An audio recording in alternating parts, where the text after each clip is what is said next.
Back AP assembly deputy speaker రఘురామకృష్ణంరాజుకు ఢిల్లీ కోర్టులో ఊరట లభించింది. బ్యాంకుల రుణ ఎగవేత కేసులో ఏటూగా ఉన్న రఘురామకృష్ణంరాజుకు రౌస్ ఎవెన్యూ కోర్టు బెయిల్ మంజూరు చేసింది. 50,000 రూపాయల వ్యక్తిగత పూచీకత్తుతో బెయిల్ ఇచ్చింది. సీబీఐ దాఖలు చేసిన ఛార్జ్షీట్ 15,000 పేజీలకు పైగా ఉండడంతో పరిశీలనకు నిందితుల తరపు న్యాయవాదులు సమయం కోరారు. దీంతో తదుపరి విచారణను జూలై 6వ తేదీకి కోర్టు వాయిదా వేసింది.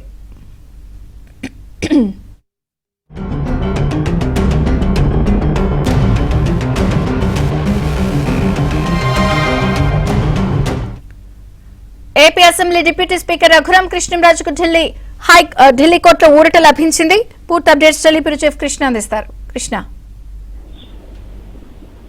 చంద్రిక ఇన్ భారత్ పవర్ మద్రాస్ లిమిటెడ్ అదేవిధంగా ఇతరులపై నమోదైన సిబిఐ కేసులో ఈ రోజు ఢిల్లీలోని రౌస్ ఎవెన్యూ కోర్టులో జరిగిన విచారణ సందర్భంగా రఘురామకృష్ణరాజుకు బెయిల్ మంజూరు చేశారు. దర్యాప్తు సమయంలో నిందితులను అరెస్టు చేయలేదని కోర్టు గమనించింది. అరెస్టు లేకుండానే ఛార్జ్షీట్ దాఖలు చేసినందువల్ల రఘురామకృష్ణరాజుతో పాటు జలది రవీంద్రనాథ్, బిఎస్ చక్రవర్తి, సంతోష్ కుమార్ బాజ్పాయ్, సిహెచ్ఎస్వి రెడ్డి వీళ్ళందరికీ కూడా కోర్టు బెయిల్ మంజూరు చేసింది. ఒక్కొక్కరు 50,000 రూపాయల షూరిటీ బాండ్ సమర్పించాల్సిందిగా ఆదేశించింది. వారు బాండ్లు సమర్పించిన తర్వాత కోర్టు వాటిని ఆమోదించింది. రఘురామకృష్ణరాజు కోర్టుకు వ్యక్తిగతంగా ఈ రోజు హాజరయ్యారు. నిందితుడు రామస్వామికి నేటి విచారణకు వ్యక్తిగత హాజరు నుంచి కోర్టు మినహాయింపు ఇచ్చింది.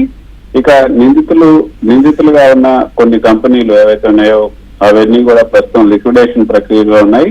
వాటి ప్రస్తుత స్థితిగతులను తెలియజేయాలని లిక్విడేటర్లను కోర్టు ఆదేశించింది.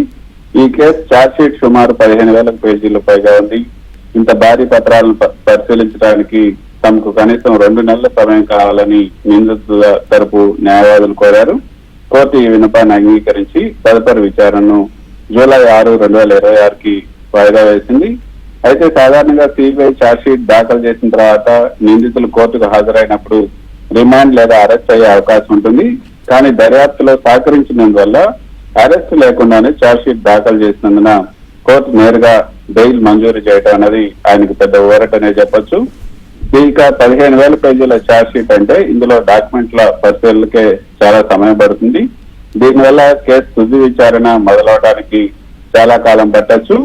అయితే ఇక కీలక నేతగా ఉన్న రఘురామకృష్ణరాజుకి ఇటువంటి ఆర్థిక పరమైన కేసుల్లో కోర్టు నుంచి బెయిల్ లభించడం రాజకీయంగా కూడా ఆయనకు అనుకూలించే అంశమనే చెప్పొచ్చు. మొత్తంగా చూస్తే నేటి విచారణలో నిందితులు వ్యక్తిగత బాండ్లపై బెయిల్ పొందడం ద్వారా కేసులో తదుపరి దశకు సిద్ధమయ్యారు. జూలై 6న జరిగే విచారణలో డాక్యుమెంట్ల పరిశీలన ప్రక్రియ ప్రారంభమవుతుంది. Vijaya Chandrika. Okay Krishna, thank you.